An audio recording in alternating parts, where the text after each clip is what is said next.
Good morning friends. ఇప్పుడు time morning 4:25. గత 3 నెలలుగా నేను డిఎస్సి ఎగ్జామ్ కోసం ప్రిపేర్ అవుతూ ప్రతిరోజు దాదాపు ఇదే టైంకు 4:30, 5 o'clock రీడింగ్ హాల్కి వచ్చి సీరియస్గా చదువుతున్నాను. నిన్ననే నా ఎగ్జామ్ నేను రాయడం జరిగింది. ఎగ్జామ్ అయితే చాలా సాటిస్ఫైగా రాశాను.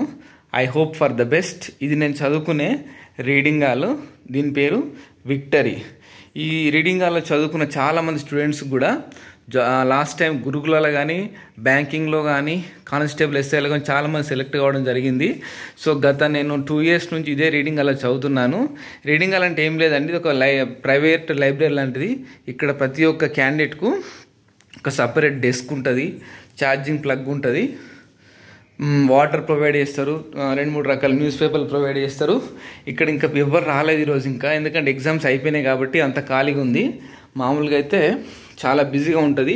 ఇది మా రూమ్ ఫ్రెండ్స్, చూడండి. ఇక్కడ ఇది సుమంది తెలుగు సబ్జెక్టు. ఇక్కడ రూప్లాల్ ఆయన ఫ్రెండ్ది. ఇక్కడ బ్యాంక్ అబ్బాయిది. చూడండి, ఈ 21 చూసే 21 నా క్యాబిన్. చూడండి, ఒక టీచర్ జాబ్ కోసం మనం ఇన్ని పుస్తకాలు చదవాల్సి వస్తుంది. ఇక్కడ ఇంకో ఎస్జిటి అబ్బాయి వినయ్. ఇక్కడ మా కజిన్, అంటే నా క్లోజ్ ఫ్రెండ్, నా మెంటర్, నా వెల్ విషర్ నరేష్, ఆయన తెలుగు సబ్జెక్టు. ఇక్కడ ఇంకా వేరే కానిస్టేబుల్ ఎగ్జామ్ ప్రిపేర్ అవుతున్నాడు ఈ ఎస్జిటి అబ్బాయి. ఈ మధ్యన పరిచయమైన సిస్టర్ దీక్ష, తను కూడా చాలా హార్డ్ వర్క్ చేసింది. చూడండి, ప్రతిది కూడా అన్నీ కూడా ఇంపార్టెంట్ పాయింట్స్ అన్నీ ఇట్లా స్టిక్కర్ చిన్న చిన్న పేపర్ల మినియేచర్లో పెట్టుకోవడం జరిగింది.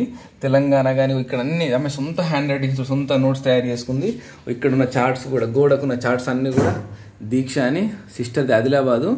నాకు తెలిసి ఖచ్చితంగా తనకు జాబ్ వస్తుంది, ఎందుకంటే ఆమె హార్డ్ వర్క్ చూస్తే నాకే భయం వేసేది. వీళ్ళందరిని చూసి కూడా నేను ఎలా చదవాలి, ఎలా చదవకూడదని నేర్చుకున్నాను. యాక్చువల్గా నాకు పెద్దగా చదివేం రాదు, కాకపోతే ఇక్కడికి వచ్చినాక వీళ్ళందరిని చూసిన తర్వాత ఎస్, కష్టపడితే ఎవరైనా చదవచ్చు, ఎవరైనా ఏమైనా సాధించవచ్చు అనే విషయాన్ని నాకు చెప్పడం జరిగింది.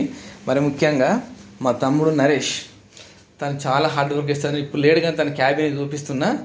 చాలా మంచి పర్సన్, అయినా బాగా చదువుతారు. ఇది నా క్యాబిను, ఇది మా రూమ్. మా రూమ్లో ఇప్పుడు ఎంతమంది 1 2 3 4 5 6 7 8 9 10 క్యాబిన్స్ ఉన్నాయి. అందరం ఇక్కడే చదువుకుంటాం మేము. ఈ బుక్స్ ఇవన్నీ కూడా చూడండి ఫ్రెండ్స్. Okay, thank you.